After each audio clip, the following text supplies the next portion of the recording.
This evening's legend honoree, former Boston College linebacker who's worked in about every capacity in the Patriots football operations, started on the ground floor, has worked his way up to safeties coach, linebackers coach, and now defensive play caller, Brian Flores.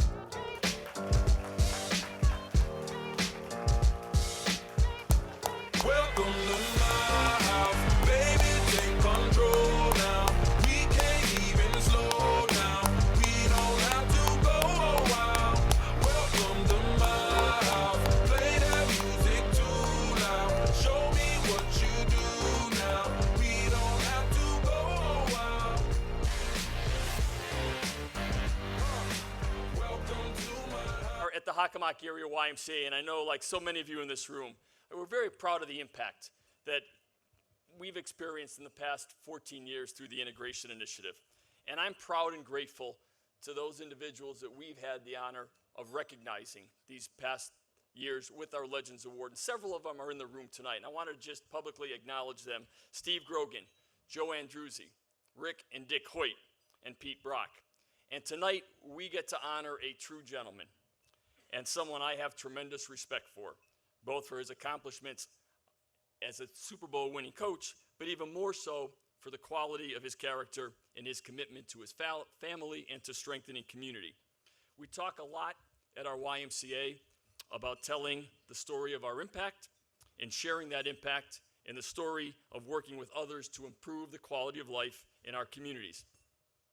In honoring Brian Flores, we are grateful and humbled that RY and this program are part of Coach Flores' story. New England Patriots defensive signal caller has supported the Integration Initiative in many ways. You saw in the video when he spoke at our annual Reach Out for Youth and Families breakfast earlier this year, and he shared his compassion for this life-changing program and the impact it's had on his family and his brother. So here to present the 2018 Legends Award to Coach Flores are our three most recent Legends Award recipients. They've all been touched by Brian Flores, the coach, and by Brian Flores, the man. We all know these three gentlemen's accomplishments on the playing field, but over the years, getting to know them, I've become even more impressed by all they do to support others in their communities. All three have become tremendous supporters of our YMCA and the Integration Initiative. And I'm very proud to call all three my friends. Ladies and gentlemen, please join me in welcoming former Patriot captain and two-time Super Bowl champion Rob Ninkovich, and current Patriot captains and two-time Super Bowl champions Matthew Slater and Devin McCourty.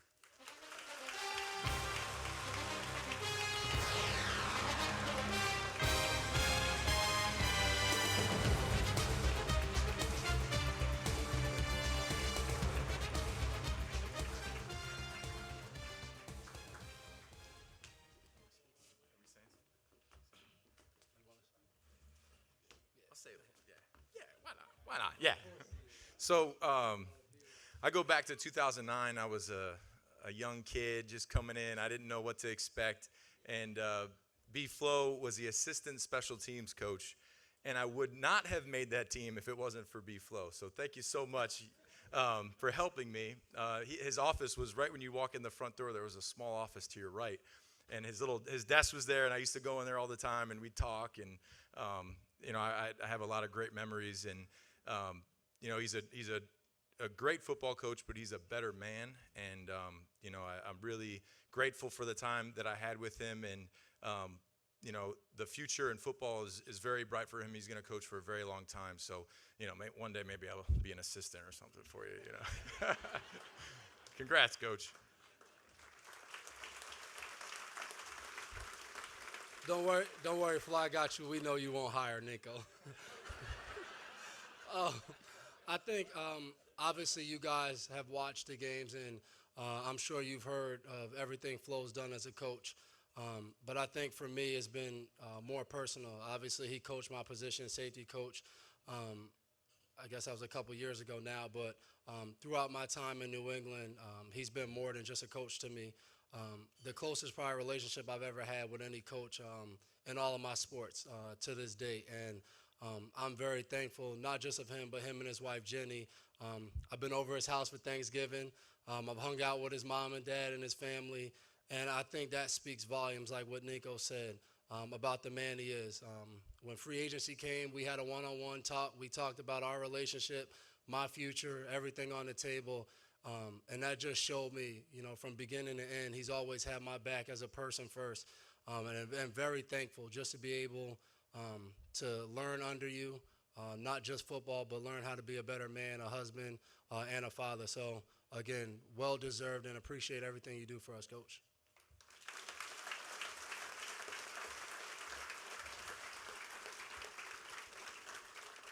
Flo, I would definitely echo what Devin and Rob said. And Brian and I go back all the way to 2008, my rookie year.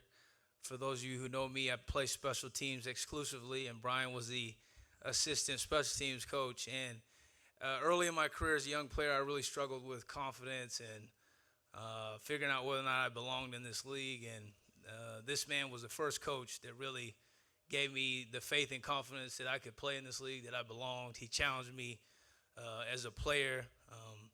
He believed in me even when I didn't believe in myself, and I'm very appreciative of that. And I don't know if I've ever told you that, but I just want you to know that. And certainly the thing that I appreciate most about Flo is the relationship that we have now. He's a sounding board for me. Many times when I'm frustrated, he's the first coach I go to because I know I can speak candidly with him. And I apologize sometimes it's a little too candid, but I certainly appreciate you always being the voice of reason, always hearing me out.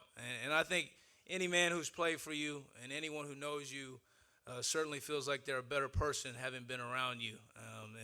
And we're so thankful, I know the three of us, for having that relationship, having the experience with you. We all appreciate and love your family. I know Jeremiah loves your boys, and we talk about that often, but everyone in here, I just want you to know that this man is such a genuine human being, and it's more about the man tonight. I hope we celebrate the man, and as opposed to what he does for us on the football field, it's the man that we're celebrating tonight, and this is a tremendous man who's very deserving of this award. So thanks, Coach. Without further ado, Coach Brian Flores. I know you came here to see. If you're afraid, then you come out with me. And I know what you came here to do. Now bust it open, let me see you get loose. It's going down for real.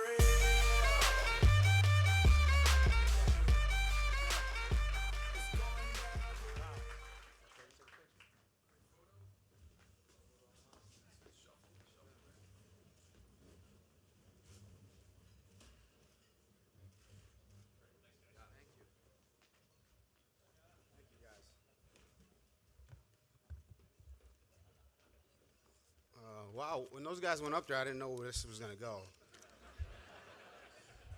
They said a lot of nice things, and, over, let's call it the last, 7, 8, 9 years, it hasn't all been chippy as these guys. I am grateful and deeply honored to be recognized for this award.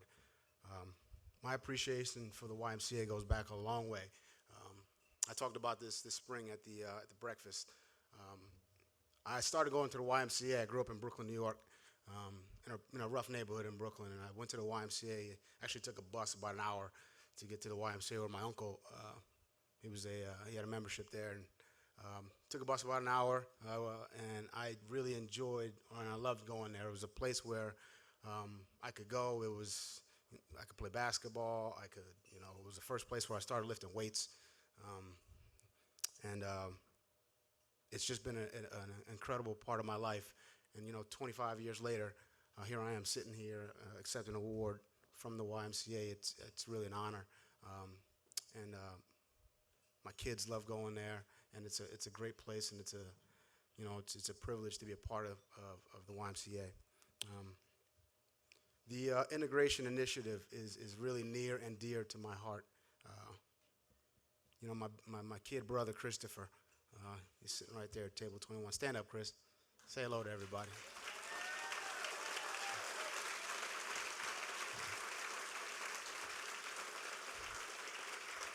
So Christopher is he's my best friend. He knows that. So an incredible kid. I love him so much. I love you, bud. Yeah. And we've had, he's taught me so much. So tonight I just kind of wanted to give you guys a little bit of a history and just kind of take you back. So when I was, I'm 11 years older than Christopher. So when I was 16 years old, my mom came home, and my parents they're immigrants from Honduras. So my mom speaks 3 languages. So English is her 3rd language. And she came home and she says, Christopher and I went to the doctor today and we found out he's artistic. And I said, oh, he paints? I'd never seen him paint or draw anything, but, that's great. If the doctor says he's artistic, no, it's great. And she said, no, he's autistic. Here, she showed me the diagnosis, and I read it, and I go, man, what is? I don't even know what this is. Back in those days, there was no Google. So I went into our encyclopedia and looked up the book, the encyclopedia of the book. Some of you young guys don't even know what that is. Okay? Opened up my encyclopedia, looked up autism, read up about it, spent a lot of time reading up about it, and I remember looking at Christopher and going, taking a deep breath and saying, hey, this is, the cards that we've been dealt, and I'm going to take care of them for the rest of your life. It was, for me, the first experience I've had with, true unconditional love. Anyone who has a family member, son, daughter, brother, cousin, who has special needs, you understand what I mean about unconditional love. Times are going to be, you're going to have some tough times. You're going to have a lot of great times, but you're going to have some tough times, some tough days, and it's not easy. So from that standpoint, he taught me what unconditional love was, and obviously I love him unconditionally, and I've learned, to love that way. My wife specifically, my kids, but that was my first experience with it. My brother, he's a joy to be around. But as I spoke about this earlier, as kids with special needs get older, there's some fear, there's some doubt, there's some worry. I think our team chaplain's here, Jack Easterby, we talked about this in chapel the other day. Fear, doubt, worry. And for families who have children with special needs, as they get older, you just start to wonder, hey, we live in a cruel world where people, they're just, they don't show the love to people with special needs that they deserve. And you just have worry, you have fear, you have doubt about it. But how do we deal with fear? It's something we talk about in our building. I've talked to guys about it, a lot. For me, that's what I love about coaching football is it's hard to deal with fear and doubt and worry on your own. In football and coaching, you got, a team full of guys who go to war with you, go to battle with you, who support you. And that's what I love about the integration initiative is you see families come together, and that becomes their team. And that's what I've seen from Christopher and all his buddies at the YMCA. It's incredible to watch. So, as a coach, I'd put my fears on Ninko, I'd put them on Dev, I'd put them on Slater. And with the initiative, you see families put it on each other, and they kind of help each other get through that fear, that doubt, that worry. And you realize that, you're not alone, and there's people out here who support you. There's a room full of people here who support you, and that's a beautiful thing. I absolutely love watching these guys. I go to my brother's basketball games, his baseball games. They went to Red Sox to Fenway Park this summer. They've got all kind of activities. They just have a ball, and it's amazing to see the smiles on their faces, to see them, how happy they are, how much fun they have together. And I'm going to steal a line from our chaplain, Jack. It's really like, you're seeing a piece of heaven on earth when you watch these kids. I really feel that way. It's really a beautiful thing. I know I'm the honoree tonight, but there are, I'd like to thank Ed, Barbara, the volunteers. Those are the real those are the crux of this program. Those are the ones who make it work. I'm just, I'm supportive. I love the initiative, but I'd be remiss if I didn't give a shout out to Barbara and her staff and the people of the who help day to day on this initiative, and we have to give them a standing ovation. So this is my time to do that.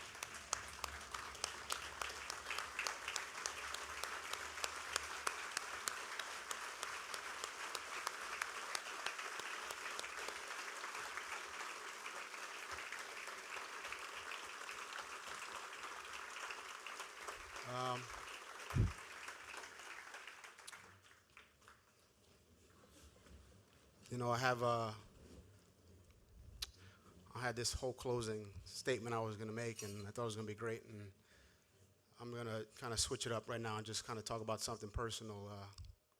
So my mom was diagnosed with cancer 3 years ago, and that was tough on our family, and it was breast cancer, and she beat it, and then it came back, and she decided to stop treatment about 3 weeks ago. She and I have had a lot of conversations since then. Not the kind you like to have with your mom. A lot of those are about Christopher. They're about how what that situation is going to be like. I would say one thing, and I'm so thankful for this program, is this program gives my mom peace. Because she knows that the YMCA is going to take care of my little brother. She knows that I am too, but she knows that Barbara is going to take care of him, and the families that are part of the integration initiative, they're going to take care of my brother like he's family. So I just want to say thank you to you guys for that. It's an honor.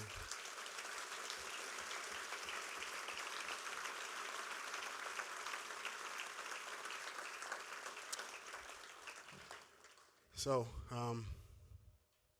this program, it means the world to me, and I think it does a lot for. It teaches you about compassion. It teaches you about love. It teaches you about being committed to kids who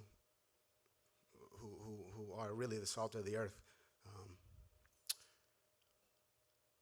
I can't say enough good things.